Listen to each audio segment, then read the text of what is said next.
ಚಿಕ್ಕಬಳ್ಳಾಪುರದಲ್ಲಿ ವೋಟ್ ಮಾಡಿ ಬಂದವರಿಗೆ ಐಸ್ ಕ್ರೀಮ್.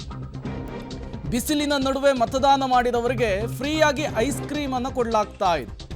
ಚಿಕ್ಕಬಳ್ಳಾಪುರದ ಕಲ್ಯಾಣಿ ಹೋಟೆಲ್ನಿಂದ ಸ್ಪೆಷಲ್ ಆಫರ್ ಅನ್ನು ಘೋಷಣೆ ಮಾಡಲಾಗಿದೆ. ವಿಶೇಷ ಆಫರ್ ಅನ್ನು ಕೊಟ್ಟು ಮತದಾನಕ್ಕೆ ಪ್ರೋತ್ಸಾಹಿಸ್ತಾ ಇದ್ದಾರೆ ಹೋಟೆಲ್ನ ಮಾಲೀಕರು.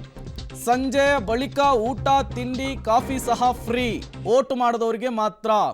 ಬೆಂಗಳೂರಿನ ಹಲವು ಕಡೆಗಳಲ್ಲೂ ಕೂಡ ಇದೇ ರೀತಿಯ ಒಂದು ಪ್ಲಾನ್ ಅನ್ನು ಹೋಟೆಲ್ ಮಾಲೀಕರು ಮಾಡಿರುವಂಥದ್ದು.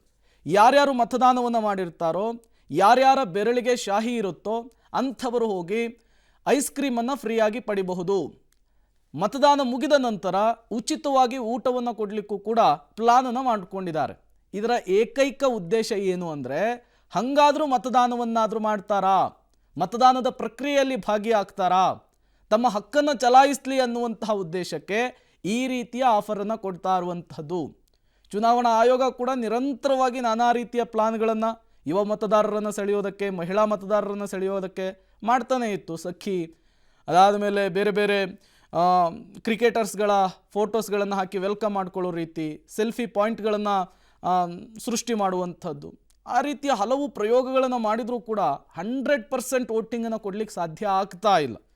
ರಾಜ್ಯದಲ್ಲಿ ಮಾತ್ರ ಅಲ್ಲ, ದೇಶದಲ್ಲೂ ಕೂಡ 97 ಕೋಟಿ ಮತದಾರರಿರುವಂತಹ ನಮ್ಮ ದೇಶದಲ್ಲಿ 100% ಮತದಾನ ಕನಸಾಗಿಯೇ ಉಳಿದಿದೆ.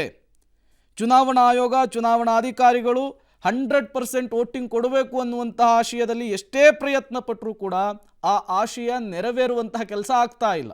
ಕರ್ತವ್ಯ ಅಲ್ವಾ, ನಾವೆಲ್ಲರೂ ವೋಟ್ ಮಾಡಲೇಬೇಕು. ಸ್ಫೂರ್ತಿ ಅಂತೇನಿಲ್ಲ, ಅದು ನಮ್ಮ ಹಕ್ಕು, ನಾವೆಲ್ಲರೂ ವೋಟ್ ಮಾಡಲೇಬೇಕು. ಐ ಥಿಂಕ್ ಅದು ನಾವು ಅಭ್ಯಾಸ ಮಾಡ್ಕೊಂಡ್ಬಿಡ್ಬೇಕು. ಯಾವಾಗಿಂದ ವೋಟಿಂಗ್ ನಿಮ್ಗೆ ಬಂದಿರುತ್ತೋ ನಿಮ್ಮ ಡಿಸಿಷನ್ಗಳು ನೀವು ತಗೋತಾ ಇರಬೇಕು. ಪ್ರತಿ ಹಂತದಲ್ಲೂ ನೀವೇನು ತಗೊಂಡಿದ್ರಿ ಆ ಡಿಸಿಷನ್ನು ಅಬ್ಸರ್ವ್ ಮಾಡಿ ಕಲಿತಾ ಹೋಗ್ಬೋದು, ಮೆಚೂರ್ ಆಗ್ತವೆ. ಗುಡ್, ಒಳ್ಳೆಯದು. ವೋಟಿಂಗ್ ಜಾಸ್ತಿ ಆಗಬೇಕು, ಅವೇರ್ನೆಸ್ ಜಾಸ್ತಿ ಆಗಿದೆ ಅಂತ ಅರ್ಥ.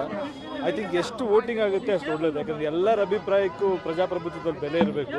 ಕೆಲವೊಮ್ಮೆ ಏನಾಗುತ್ತೆ, ಸ್ವಲ್ಪ ಜನ ಮಾತ್ರ ಮಾಡಿರ್ತಾರೆ, ಇನ್ನು ಮಿಕ್ಕಿದವ್ರ ಅಭಿಪ್ರಾಯ ಏನಿರುತ್ತೆ ಅಂತ ನಮಗೆ ಗೊತ್ತಾಗೋದೇ ಇಲ್ಲ. ಸೊ ಎಲ್ಲರೂ ಮಾಡಿದಷ್ಟು ಒಳ್ಳೆಯದು. ಪ್ರತಿ ವರ್ಷ ಮಾಡ್ತಾರೆ. ಲಾಸ್ಟ್ ಟೈಮ್ ಹಿಂಗೆ ಹೇಳ್ತಾ ಇದ್ರೆ, ಆಮೇಲೆ ಪರ್ಸೆಂಟೇಜ್ ಜಾಸ್ತಿ ಆಯಿತು. By the end of the day ಅದ್ರ ಬಗ್ಗೆ ಮಾತಾಡ್ಬೋದು ಅನ್ಕೋತೀನಿ. ಏನು ಸಿಂಪಲ್, ಸರ್ಕಾರ ಮಾಡೋ ಕೆಲಸ ಸರ್ಕಾರ ಅಚ್ಚುಕಟ್ಟಾಗಿ ಮಾಡಬೇಕು, ಜನಗಳು ಮಾಡೋ ಕೆಲಸ ಜನಗಳಿಗೆ ಮಾಡಕ್ಕೆ ಬಿಡಬೇಕು.